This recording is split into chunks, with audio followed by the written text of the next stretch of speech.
Hello good morning යාළුවනේ. ඉන්දු Lanka friendship green ride එකේ ඉන්දියාවේ කොටසේ 8 වෙනි දවසේ තමයි අද මේ විදිහට පටන් ගන්න. ඉතින් ඊයේත් අපි රෑ නතර වෙලා හිටියේ පෙට්‍රල් ස්ටේෂන් එක. මෙතන ඉඳලා ධනුෂ්කෝඩි වලට තව තියෙනවා කිලෝමීටර් 60ක්. ඔව් ධනුෂ්කෝඩි වල කිලෝමීටර් 60ක් තියෙනවා. ඉතින් අද අපිට යන්න පුළුවන් වෙයි කියලා හිතනවා ධනුෂ්කෝඩි වෙනකම්ම. හරිම ලස්සනයි සන්රයිස් එකක් තියෙනවා. පාර වැඩි වාහනත් නැහැ. රාමේශ්වරම් වලට තව කිලෝමීටර් 44ක් තියෙනවා. අපි ඉන්නේ 49 එකේ තමයි ඉන්නේ දැන්. හරිම ලස්සන සන්රයිස් එකක් තමයි තියෙන්නේ ඔයාලට පේනවා. යාළුවනේ රාමේශ්වරම් වලට තවත් කිලෝමීටර් 29ක් තියෙනවා. ඉතින් දැන් වෙලාව 8යි. බ්‍රෙක්ෆාස්ට් එකට කොහෙද නතර කරන්න වෙනවා. ඉතින් ඉස්සරහා කර ටිකක් තියෙනවා බලමු අපිට සෙට් වෙන කඩයක් තියුණොත් නතර වෙලා කෑම කාලා යනවා. මොකද දැන් වෙලාව 8යි. ඉක්මනට කෑම කාලා යන්න ඕන නැත්නම් අවුව වැටුනොත් පදින්න අමාරුයි.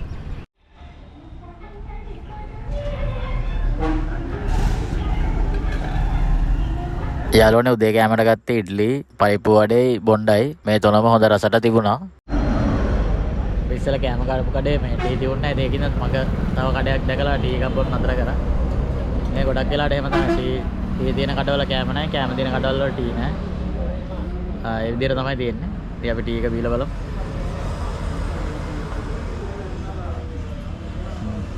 ඔන්න යාළුවෝ අපි දැන් පාම්බන් බ්‍රිජ් එක ගාවට යන ගමන් ඉන්නේ. ඉතින් වටේ වෙන්නේ මේ විදිහට තමයි.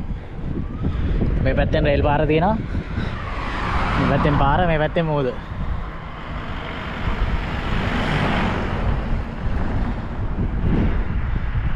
තා පොඩි දුරකින් අපිට පාලම හම්බ වෙනවා.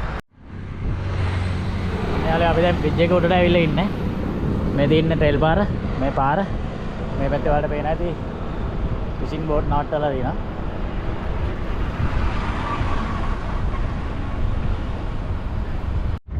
යාළුවනේ මේ තමයි තියෙන්නේ ලෝක ප්‍රසිද්ධ පාම්බන් බ්‍රිජ් එක.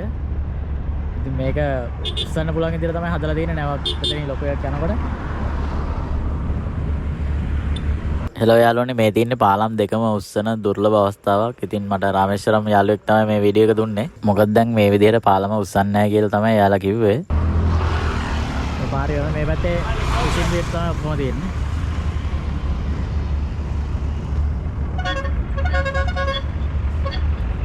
මේ විදිහට තමයි පාම්බන් බ්‍රිජ් එක තියෙන්නේ.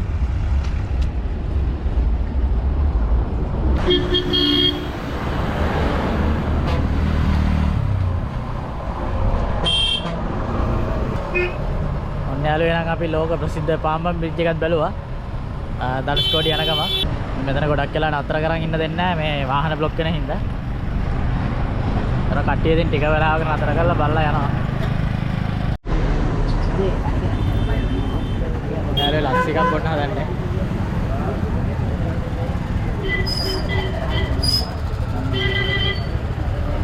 අරක්කම් මේ තමයි අපිට කච්ච දේවලදී තමයි හම්බුනේ මුලින්ම. ඊට පස්සේ ඉතින් රාමේශ්වරම් වලදී ආයෙ හම්බුණා. ඊට පස්සේ මාව එක් කරගෙන ආවා දවල් කෑම කන්න. ඇති වෙන්න කන්න කියලා අන්ලිමිටඩ් මීල්ස් දෙන කඩේකටම තමයි එක් කරගෙන ආවේ. දවල් කෑම මේ තියෙන්නේ. මේ ඉන්න අපිට කච්ච දේවලදී හම්බුණා ඉතින්.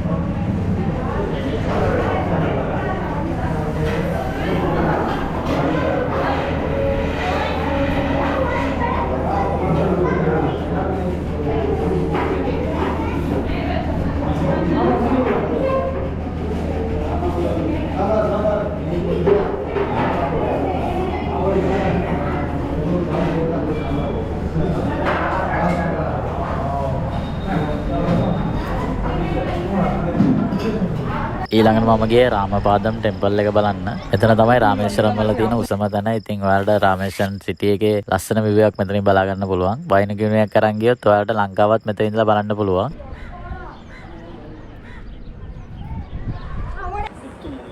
යාළුවනේ ඔන්න මේ අද මම නතර වෙලා ඉන්නේ මුතුවරුගෙන් යාළුවලා ගෙදර.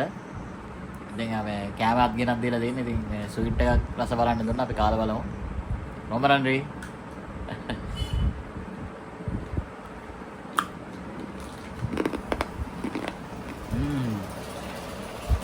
Alon.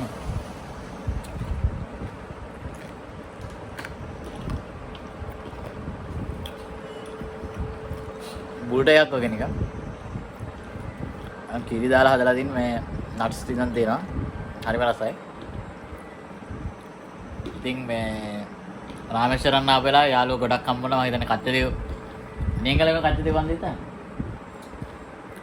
කච්චදීව කියන්නේ ඇත්තටම ඉන්දියාවේ කට්ටියටයි මේ ලංකාවේ කට්ටියටයි හම්බ වෙන්න හොඳම තැනක්. ඉතින් අද මම රාමේශ්වරම් එන්න මට කලින් උදව් කරපේ අයියත් කච්චදීව ඇවිල්ලා අපිට හම්බෙච්ච යාළුවෝ. ඉතින් මේ අයියත් කච්චදීව ඇවිල්ලා තියෙනවා. මම හම්බුන්නේ නැහැ. ඒ වුණාට අල්පෙන් අඳුරගෙන ෆ්‍රෙන්ඩ්ෂිප් එක වැඩි දුන්නා. ඉතින් ඉන්දියාවේ ලංකාවේ කට්ටියට ඉන්දියාවේ අය අඳුර ගන්න ලංකාවට ඉන්දියාවේ අඳුර ගන්න හොඳ තැනක් තමයි කච්චදීව කියන්නේ. ඉතින් මම හිතනවා ඊළඟ අවුරුද්දේ ඔයගොල්ලෝ එන්න කච්චදීව උත්සවයට සහභාගී වෙලා ඉන්දියාවේ යාළුවෙන් දෙන්නෙක් තුන්දෙනෙක් හරි එකතු කරගන්න ඔයාලගේ ෆ්‍රෙන්ඩ් ලිස්ට් එකට. ඒක ගොඩක් වටිනවා.